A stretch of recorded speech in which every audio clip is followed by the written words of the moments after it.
धन्यवाद सभापति महोदय। हिंदुस्तान की सामान्य जनता के स्वास्थ्य के लिए आयातित फल, सब्जियों और अनाज में कीटकनाशक जैविक अवशेषों की अनिवार्य वैज्ञानिक जांच हेतु राष्ट्रीय प्रणाली की आवश्यकता।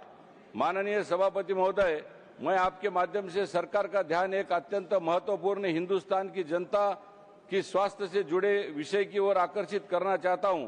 माननीय प्रधानमंत्री श्री नरेंद्र भाई मोदी जी के नेतृत्व में भारत ने कृषि, व्यापार और वैश्विक आपूर्ति श्रृंखला में उल्लेखनीय प्रगति की है। अंतर्राष्ट्रीय कृषि व्यापार में देश की भागीदारी निरंतर बढ़ रही है, जिसके परिणाम स्वरूप में फल, सब्जियां और अनाज आयात किए जा रहे हैं। परंतु माननीय सभापति महोदय, यह गंभीर तथ्य है कि इन आयातित खाद्य पदार्थों में कीटकनाशकों, रासायनिक अवशेषों और जैविक कॉन्टेमिनेंट्स की नियमित एवं अनिवार्य जांच की सुदृढ़ व्यवस्था अधिकांश राज्यों में उपलब्ध नहीं है। पोर्ट्स और एयरपोर्ट्स पर सीमित परीक्षण के बाद ये खाद्य पदार्थ विभिन्न राज्यों में वितरित हो जाते हैं, जहां राज्य स्तर पर टेस्टिंग, मॉनिटरिंग और फॉलोअप का प्रभावी तंत्र नहीं है। सभापति महोदय, बिना पर्याप्त वैज्ञानिक जांच के ऐसे खाद्य पदार्थों के सेवन से कम उम्र की बालिकाओं में समय से पहले मासिक धर्म आना, हार्मोनल असंतुलन एवं थायराइड का विकार होना, नसों से संबंधित रोग होना, समय से पहले बुढ़ापे के लक्षण जैसे बाल झड़ना, सफेद बाल होना, प्रजनन संबंधी समस्याएं, खास करके नवविवाहित दाम्पत्यों में इसकी समस्या ज्यादा है।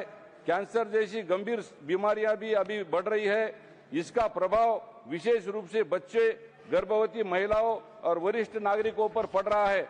माननीय सभापति महोदय, यह उल्लेख करना आवश्यक है, सरकार ने माननीय प्रधानमंत्री जी के मार्गदर्शन में एफएसआई को सुदृढ़ करने, डिजिटल अनुपालन और ट्रेसिबिलिटी सिस्टम जैसे कई सराहनीय कदम उठाए, किंतु अब आवश्यकता है कि केंद्र और राज्यों के बीच समन्वय स्थापित करके एकीकृत राष्ट्रीय निगरानी ढांचे में परावर्तित किया जाए। इसलिए मैं सरकार से विनम्र निवेदन करता हूं कि आयातित फल, सब्जी और अनाज के लिए मैंडेटरी रेसिड्यू टेस्टिंग सिस्टम लागू किया जाए।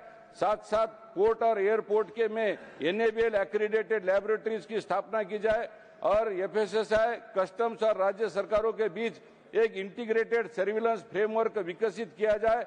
माननीय प्रधानमंत्री जी का जो ऑर्गेनिक फार्मिंग, नेचुरल फार्मिंग, स्वदेशी, वोकल फॉर लोकल का जो दृष्टिकोण है, उसके अनुरूप जैविक एवं स्थानीय उत्पादों को नीतिगत प्रोत्साहन दिया जाए।